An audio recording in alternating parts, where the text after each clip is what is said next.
Today, I'm playing the insane game mode of Dorf Ball with Zamu and learning more about him. How you doing today, man? I'm doing all right. Awesome. So if I understand correctly, I'm just going to explain the rules for everybody because this game mode's crazy, and even the most watched like grand finals tournaments that I could find of it didn't even have like 500 views. So we each play Captain Falcon, and there's one Ganondorf CPU. We each have a side of the stage. By the way, do you want to be shooting for the left or for the right? For the right. Okay, so I'll be shooting to the left side. And in 3 minutes, our goal is to kill Ganondorf off our opponent's side of the stage as many times as possible. If he dies off the top or bottom, it's not a goal, so you can spike him or shoot him up to block and make saves. We play on Yoshi's story because it's small, and we manually keep count during the game the amount of goals each player has scored. That sound right? Mm-hmm. Awesome. All right, so we'll get into our first game. My first question for everyone I interview: what got you into Melee as a game, and what got you into it competitively? This is gonna be hard to talk and play. Oh yeah, everyone discovers that. So when I was younger, I used to play the Pokemon trading card game competitively. Right. And so like I basically everything I've done, I've like tried to enter tournaments or like a similar sort of thing for. So that was kind of like a given, but I got into, so from playing Pokemon, one time I was at the local place where our tournaments are, and there were people with a Brawl Minus setup. And so, okay, so that's the first point. No, you're up 2-0. You already got him once. Okay. And so from that, I learned about PM because Brawl Minus is another Brawl mod, and then from PM, I entered a PM. I'm pretty sure my first tournament was it was a PM tournament, and then from there I started playing Melee, and then I started liking Melee a lot more than PM. Okay. So I know I've just been entering tournaments ever since. You entered tournaments how soon, like after you started playing the game? Like pretty immediately. I guess like did those go well? Oh no, I went 0-2 for like more than not like always, but I would consistently be able to go 0-2 for like a year and a half, 2 years since like after starting to go to. That's actually pretty crazy. Were you practicing a ton in between? And like that's just how long it took to get good? Nice. Kind of, but like I wasn't practicing very well, and I wasn't like I definitely I didn't commit to a character, and like once I committed to Fox and practicing Fox, that's when I like really started to improve. Right. Okay, so I know, and you actually mentioned it, at one time you were actually a really good Pokemon trading card game player, one of the top in the country. The wiki page is slightly misleading, but like, yes. Were you number 9 at a national competition and number 1 in Illinois? Yeah.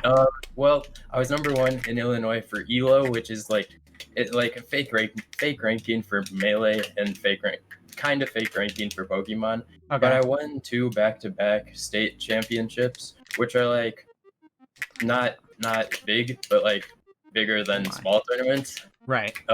And that I lost very few rounds, like 1 or 2, and so my ELO was just insane after that. I would say it would be pretty confirmed if you win 2 in a row state championships that you're the best in your state. So, at the very least, the difference between a card game, and by the way, I don't even know what to call that. That was like 8-1, probably. Okay. I thought it was 6, but I'll take it. I'll take 6-1. 6-1? Yeah. Let me write this in the chat, or else I'll definitely forget. Okay. So, obviously, the difference between a card game and a fighter is quite significant, but do you think that you took any skills from your Pokemon trading card experience into Melee?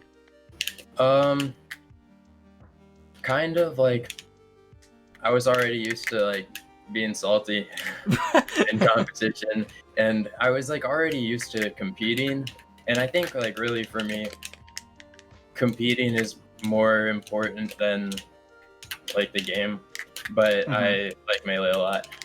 So, like, playing Pokemon trading card game basically got you that taste of, like, high-level competition? Yeah, kind of. Is that sort of Yeah, like, like I wanted to be good at that game, and I was pretty good at it after a mhm. while. But and so like I knew that like I wanted to be good at what I do. Oh, The back of the box? So if you're going 0-2 at tournaments for nearly 2 years, I imagine it's got to be difficult to keep your motivation. So like, what are you doing there? How do you stay continuing to want to be competitive in Melee when you're just not finding success? I mean like I just like was always trying to play Melee. I used to post in the local Champion Smash Facebook group like all the time. I would just be like, is anyone trying to host and play? And then I'd just go over to whoever's apartment while I was like 13, 14 to play Melee. Oh, okay. All right. And yeah, I don't know like the exact timeline, but like I was doing well enough to not be discouraged. But I went 0-2 for quite a while. But like I felt like it like made sense because I was not committed to a character, nor was I like really understood much about what I needed to do to get good at Melee. Right. So you felt once you actually started, making a legitimate attempt with, legitimate practice, then you started to get to a point, and that made sense. Yeah, I would agree. I think it would be one thing if you were like really trying and still going 0-2. That would probably be kind of demoralizing, but it definitely would be. But like, so once I started getting like a bit better, and was like for sure a Fox main, a player from a Champagne player, Shabo, was like a huge help to me, and like still is. Has like taught a lot of Melee. We talk a lot about Melee, and right. it's been like very helpful. Wow. Just like for my whole time playing. Awesome. So from the MPGR list, you actually moved up 30 spots in 1 year. So you talk about going from 0-2 pretty much immediately to starting to compete into tournaments. Then you're at 78th, and then the next year you're at 48th, which I think, in my opinion, is a pretty huge jump considering the quantity of players trying to make PGR and at tournaments. So what do you think allowed you to improve so much to level up that much in 1 year? I literally only remember. I know I scored more than one, but I only remember a single one that I did. I know I got 2, and I think you probably got 5+. Okay, let's call it 4. Sure, it'll be counted in post. When I do the editing, don't worry. It'll show how horrifically I'm losing. What was the question you just said? What do you think? What was your biggest improvement that allowed you to up 30 spots in a year on the MPGR? From 78 to the rankings like are just really weird. Right. But I definitely feel like I practiced a lot more to get from like not top 100 to 78 than I did from 2018 to 2019. But like, so Drug Fox lessons were a big help for a lot of the time. Like, so my ranking mostly comes from like the end of the year and me winning Awakening, the German tournament.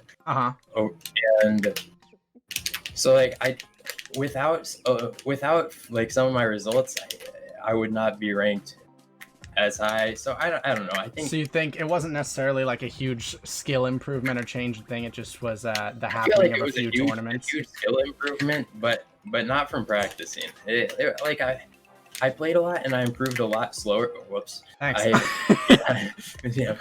I improved like slower, but still there. And like sometimes like my peak improved a lot.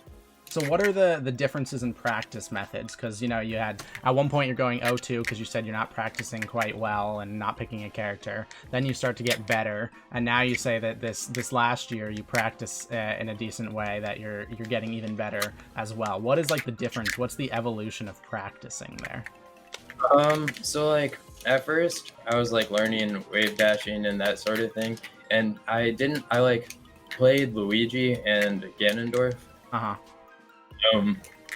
played Luigi because that's who I like learned to wave dash with. But like, I definitely didn't like practice things like that enough to like have a good grasp on like fundamental movement and stuff. But I think the biggest thing was sticking to practicing a character. Right. But like it's important just to like practice consistently over anything. Like doing a couple minutes a day is a lot more. No, Dude, I'm winning this one. I've never done this. a lot more. Damn, I like lost my train of thought completely. It's completely fine. Everyone finds it incredibly difficult to play and talk. You never realize until you try it. So, damn, what was I saying? It's important to practice consistently rather than, I understand your point, rather than have like necessarily improved methods of practicing. It's more important to just fucking get out there and do it a lot. So the only like practice routine that I ever like consistently had was Shinobi. He's a fox sheep player from Missouri. And he had like a great practice routine that was like an hour long or something. And that was like the only. It also like it was more important just to have a huge list of things to practice. Because I definitely rarely would do the whole like 45-minute hour routine, but I always had stuff to practice, and I always like had stuff I knew to improve on, and it's just like whatever you're bad at, you just got to work at and improve at. Gotcha. And focusing on the things you're bad at is like it's like really helpful. That's probably one of the things I could say. An interesting thing that Save as Untitled brought up back in 2019 when he was doing your resume review on his channel is that there was a distinction between 2019 mid-year Zamu and late-year Zamu, where in the middle of the year you were taking wins off of really good players and performing well. Then towards the end of the year you took some, we'll say, less than optimal losses. What do you think is the reason for that sort of digression over the year? I mean, I don't know. So, like, in the beginning of 2019, I was not doing very well. Oh my lord. And then, in like the middle, like late middle, that was when I was doing really well. And then at the end, I was doing bad again. I'm like, I think that like I wasn't trying, like, I didn't care that much. I was just like pretty apathetic towards the game, and I wasn't like that's like what I was saying. Like last year, my peaks were like way higher than they would have been the year before. But like overall, I could be like so awful on any given day just because I was not practiced. I was not and am not, but like kind of am and am slightly more motivated right now about Melee. But like I was obviously a better player than I was before, but I just like didn't have the motivation to do everything I needed to do to like improve and be a consistent and good player. So what gave you that motivation that you say you have a little bit now? I don't know. I've just been like really bored. Thanks. and I'm not only like bored, but also I have like no idea what I want to do with my life. And so like I might as well be like motivated at something. And so I like feel kind of motivated about Melee, and I'm excited for tournaments to come back. Yeah, I think everyone is. Everyone's so hyped to see what'll happen when shit comes back. But I also I literally was gonna I was pretty close to quitting Melee like a month ago probably. Okay. Well, that is 5 games. I'm sure you thoroughly kicked my ass, but the editing will reveal how many goals for each on each side. So it is now your time to plug what you've got going on. Everything you say will be linked in the description. All right. Shout outs to Melee Stats, the MS tag, Edwin Budding, and GHQ, my sponsor, and my Twitter is at SSBM_Zamu, and the Twitters of the other things are those names if you search them and find them. Okay, awesome. Well, thank you for joining me, man. Yep, thank you for having me.